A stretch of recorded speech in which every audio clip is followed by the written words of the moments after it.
For the better part of the morning, he had been trading pot shots with a Hell's Horses Supernova, so named because it was, for all intents and purposes, a bigger and more powerful version of the Nova. Its major weakness against its smaller cousin was speed.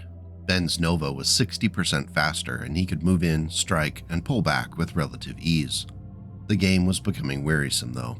Because his quarry outranged Ben with extended-range large lasers against Ben's mediums, it was difficult for him to draw the Supernova anywhere it did not want to go.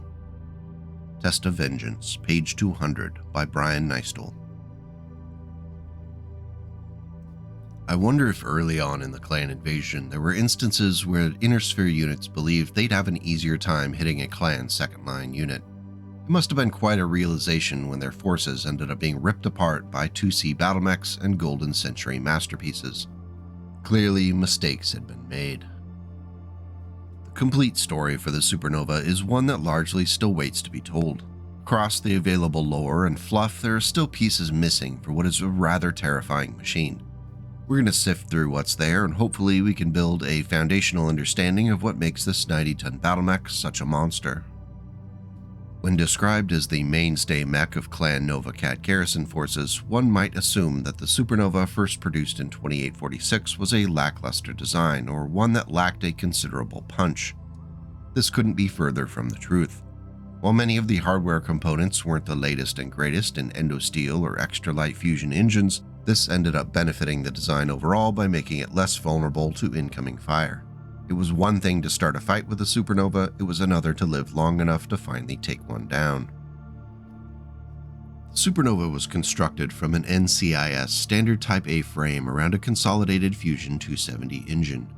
This established a lumbering 54 km/h top speed, but thankfully its agility was improved with the addition of 3 Northrop Super Heavy Starlifter A100 jump jets, which allowed the mech to leap up to 90 meters. 14.5 tons of Omega Heavy Stellar Guard plate armor provided 232 points of protection. For comparison, this matched the armor for the 90-ton Kingfisher Omnimech and the Highlander 2C. After adding the superfluous items like a cockpit and gyro, that left enough mass for 6 ER large lasers split evenly between the left and right arms and 26 double heat sinks scattered throughout the mech's frame.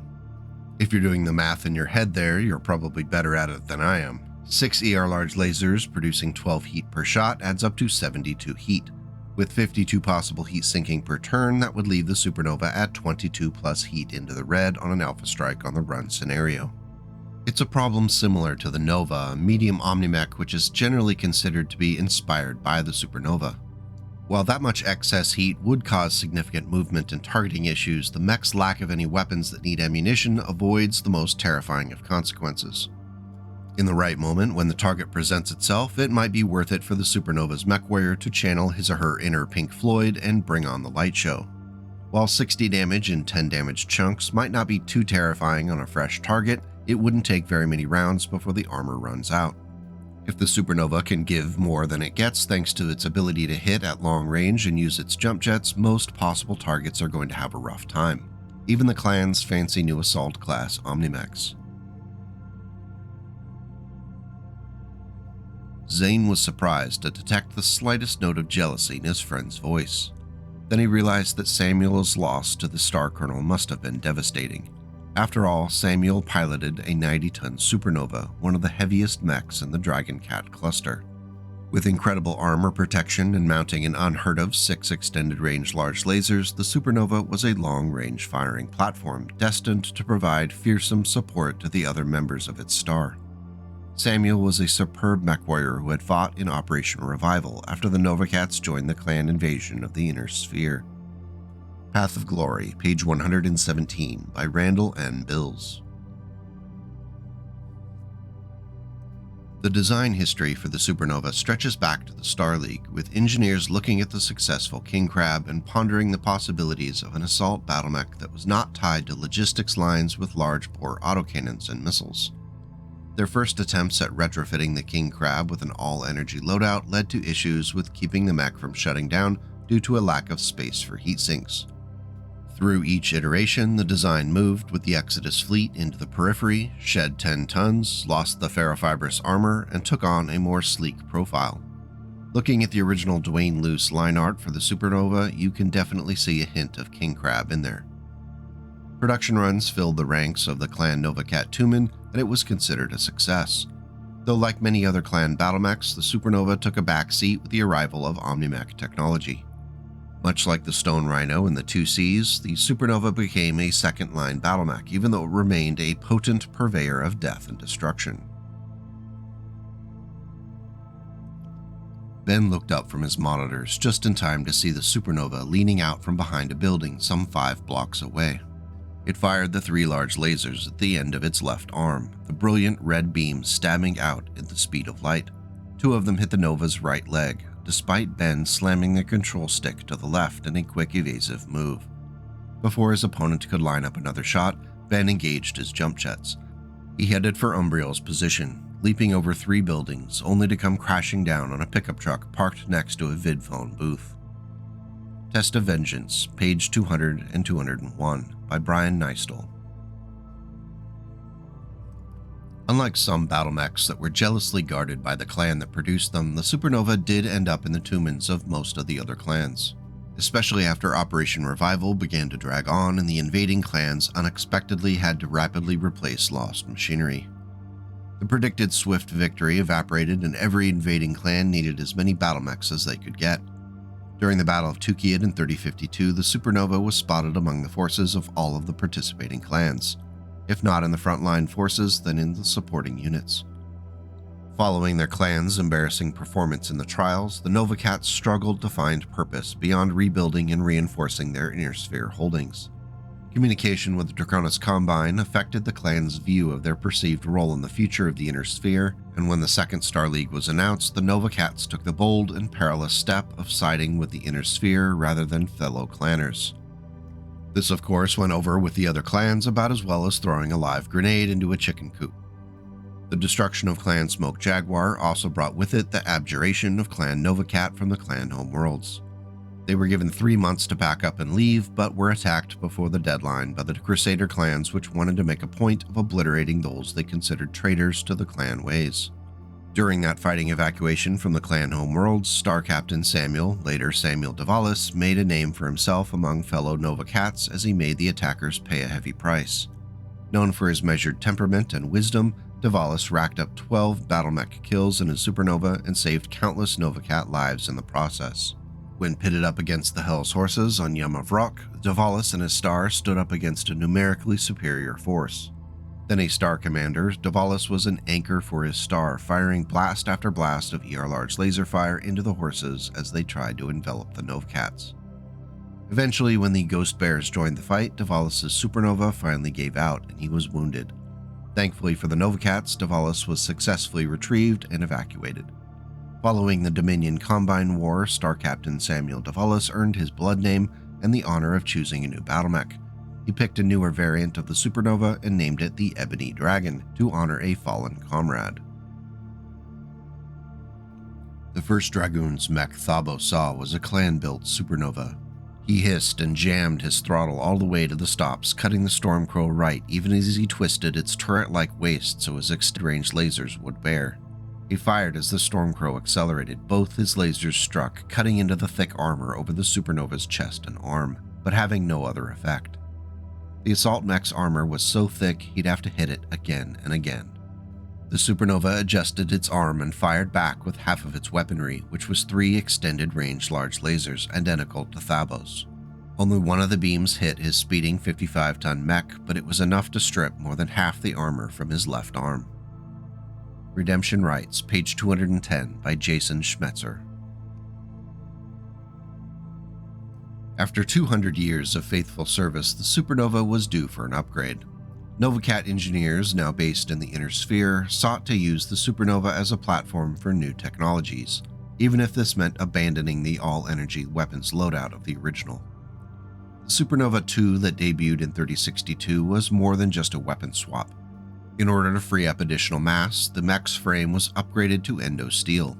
Part of that savings was then invested in additional armor, bringing the total to 17 tons, just a half ton less than the max possible for a 90-ton battlemech. The shift down to just 16 double heat sinks allowed for the installation of 4 advanced tactical missile 9 launchers split evenly between the left and right torsos. They were fed by just 6 tons of armor set into the mech's legs and arms. 2 ER large lasers were retained from the original, split between the left and right arms, aided by the installation of a targeting computer in the left torso. If the original mission for the Supernova was to be a mech that could remain incredibly powerful a long way from logistics lines, this variant is the antimatter version of it.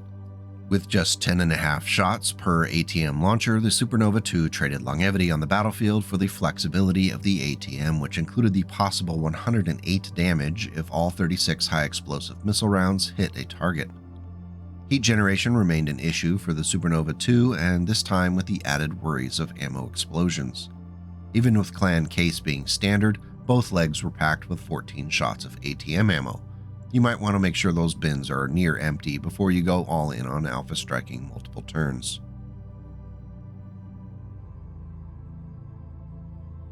The latest assault had almost shattered his battalion, and only the arrival of 1st Battalion had salvaged the victory.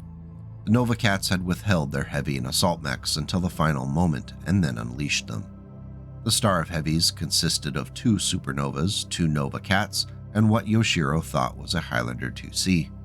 The 5 mechs shattered the lance holding his front line, then drove through the sudden gap, penetrating behind the front edge of his force.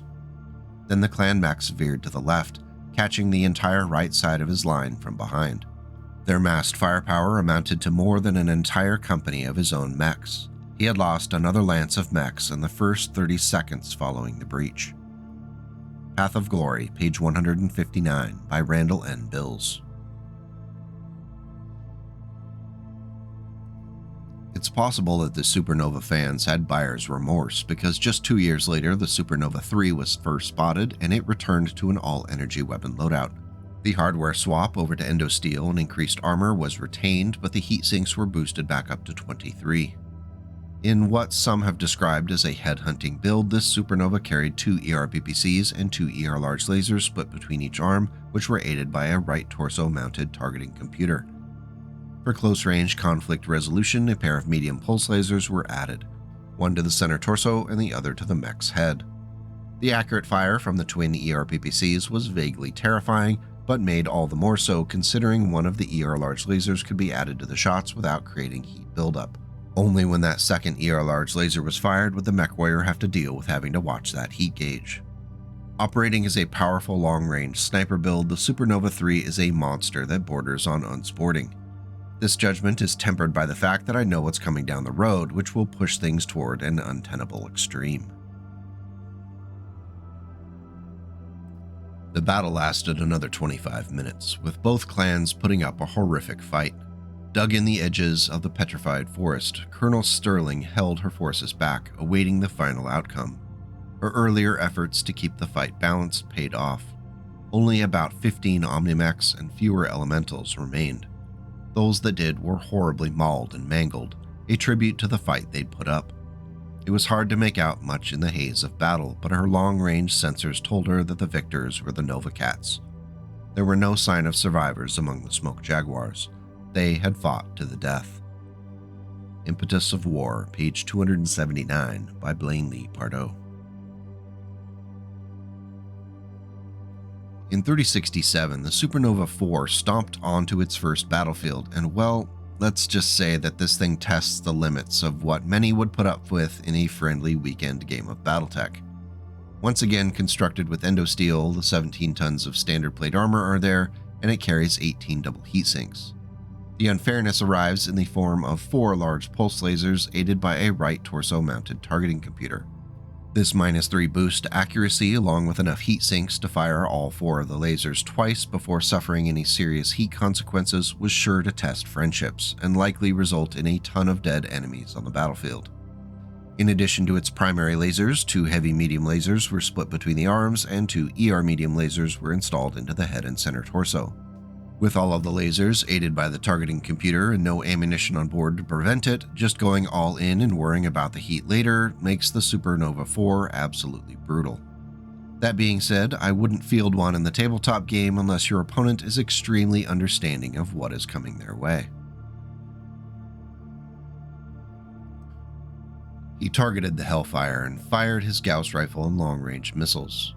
The 60-ton Katyusha guard mech reeled as the hypersonic slug shattered a large section of armor plating just below the cockpit, and the missiles struck all around its legs and lower torso. Before the guard mech could fire again, Quinn and Mateo opened fire on it. The combined firepower of their Exterminator and Supernova tore through the right side of the torso and found the long-range missile ammo. The mech's cellular ammunition storage equipment saved it from exploding, but its right arm went flying and smashed into one of the small buildings dotting the square. The heavy mech reeled like a drunk, and its return fire struck nothing but ferrocrete in the square. Icons of War, page 120, by Craig A. Reed, Jr. As with most other battle mechs we've covered, the Il-Clan era offered new life in the form of an updated variant. For the Supernova, that variant was sourced not by the Nova Cats or even Spirit Cats, but by Clan Seafox, which offered to update the design on a production line on Angel 2. On a glance, the Supernova 5, first produced in 3144, looked a lot like the original, with a return to 6 ER large lasers split evenly between the arms and 24 double heat sinks, filling up the rest of the battle mech.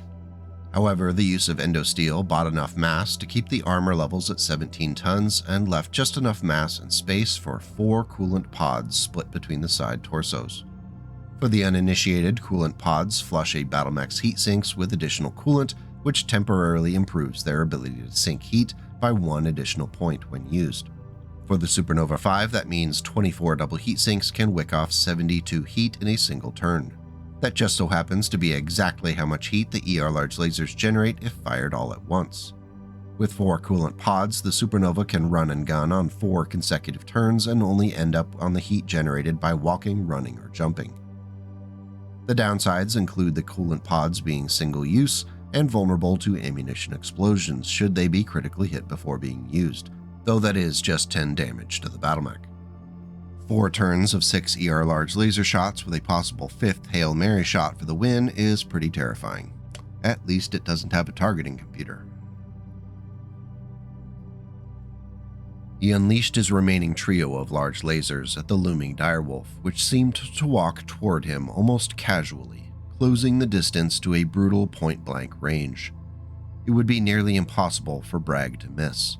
Trent's scarlet lasers seared into the left torso of the Ice Hellion, punching deep. There was a low, thunderous rumble as he hit the long-range missiles stored there. While the force of the blast channeled out the rear of the mech, it still tore a nasty hole and created some internal damage. Black smoke billowed out of the laser holes. If the damage shook the Ice Hellion warrior, he did not show it. Forever Faithful, page 47, by Blaine Lee Pardoe. One of the most famous, or possibly infamous, mech warriors to ever pilot a Supernova was Trent, who was born into Clan Smoke Jaguar in 3022. After repeatedly witnessing and being the target of the brutal and often capricious clan way of life, Trent became jaded and then ultimately completely burnt out by their system. While he was capable and an observant warrior, his talents were continually ignored or squandered, often with Trent on the receiving end of the negative consequences. Both physically and psychologically scarred, Trent ultimately made the choice to defect to Comstar with the incredibly valuable information that made it possible for the Second Star League to obliterate Clan Smoke Jaguar on Huntress. When Trent's opportunity to fight his former clan was taken from him, he was instead offered the opportunity to fight for Clan Nova Cat against the Ice Hellions. That's how he ended up piloting a Supernova. The battle ended up being one of the few well-described accounts of the battle mech in action from the available sources. Starting on page 38 of Forever Faithful, Trent announces his presence on the battlefield, which riles up the Ice Hellions into a killing frenzy. He raised his arm, bringing his targeting reticle onto the right arm of his enemy, and unleashed 3 of his large lasers. The searing crimson beams stabbed outwards like lances, one hitting the center torso of the mech, the others cutting deep black scars into the hood and arm actuator, sending armor plates spinning off behind it. The Naga sidestepped along the ridge of the line of hills, keeping its waist pivoted and locked on Trent. Trent ignored the slight rise in his mech's temperature and reversed his stride as another salvo of Arrow 4 missiles launched. Forever Faithful, page 39, by Blaine Lee Pardoe. Though ultimately Trent's Supernova was taken down, his presence in the fight was a ruse to lure the Ice Hellions out of position and give the Nova Cats an insurmountable edge. In the fray of battle, it was assumed that Trent died in the wreckage of the Supernova, though we now know he lived on under a new identity. Before we say our goodbyes to the noble Supernova, I did want to take my crack at creating my own Ilclan era variant out of our 90-ton friend. I envisioned it as an alternative to the Supernova 5 offered by Clan Seafox. Its mission profile is shifted from long-range sniper to agile brawler thanks to a swap-in weaponry and some tweaked equipment. It retains the basic hardware look from the Supernova 5 but carries just 18 double heatsinks. It's not that the extras weren't needed, but internal locations go for a premium these days, and I needed them. The biggest change for the Supernova MF was the addition of 5 improved jump jets to the mech's legs and torso locations. This pushed the mech's movement profile to 355 and created an opportunity for a very agile hunter that would be tough to pin down. Of course, being very agile means very little if you can't bring some dangerous toys into play. For the Supernova MF, the primary long-range weaponry consists of 2 ER-large lasers in a nod to the original. However, I did limit them to just 2, split between the left and right arms. They're joined by 4 medium pulse lasers, also split between the arms evenly. This adds their powerful and reliable damage to the mid and short range while also offering some flexibility and heat management. Finally, and possibly the least surprising element of the build, is the addition of a plasma cannon to the left torso along with 1 ton of ammunition. This multi-purpose weapon provides the Supernova with a good option for dealing with infantry and battle armor while also being threatening to other battle mechs that might be riding the heat curve of their own machines. While it does have just 10 shots, a savvy mech warrior could make that plasma cannon everyone's problem. Heat management for the MF wouldn't be too rough unless you're alpha striking, and even then the plasma cannon ammunition is inert, so you don't have to worry about it cooking off. If you want to give the Supernova MF a try, I've included the PDF record sheet for it down in the video notes. If it performs well, let me know. If it fails miserably, come up with a fantastical lie that will bolster my ego instead. So why do we love the Supernova? For me, this 90-ton battle mech is a great example of how embracing OmniMech technology resulted in some really powerful designs being relegated to second-line duty. Not because of any inherent flaws or issues, but because they just weren't the latest and greatest shiny object for clan warriors. The Supernova remains an incredibly powerful long-range hunter, and the 3 jump jets made it possible to reach locales other assaults couldn't touch and made isolating it with fast light mechs much more of a challenge.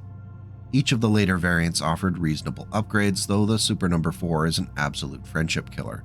Much worse than the Rifleman 2C in my humble opinion. For the fans of the Nova and Spirit Cats, the Supernova is a must-have. For other clanners out there, it wouldn't be a bad idea to have one of these around should enemies come calling. For spheroids, talk to the Sea Foxes. I'm sure at the right price they'd sell you one. Thanks for sticking around today as we talk some BattleTech. It's a pleasure and an honor to be able to work on these videos each week. If you feel it's worthy, hitting that like and subscribe button lets YouTube know it's worth sharing with others. Taking the extra step of becoming a channel member directly aids in making sure this little venture can continue on a little longer. If you prefer, I've also included a Ko-fi link in the video notes for additional options. Thank you again to the Discord folks who offered up their Supernova pictures this week. You rock, and I'm continually impressed by the effort you put into painting up your mechs. With that, I'll say have a great week, happy birthday Mike, and please go out and make the world a slightly better place today and tomorrow.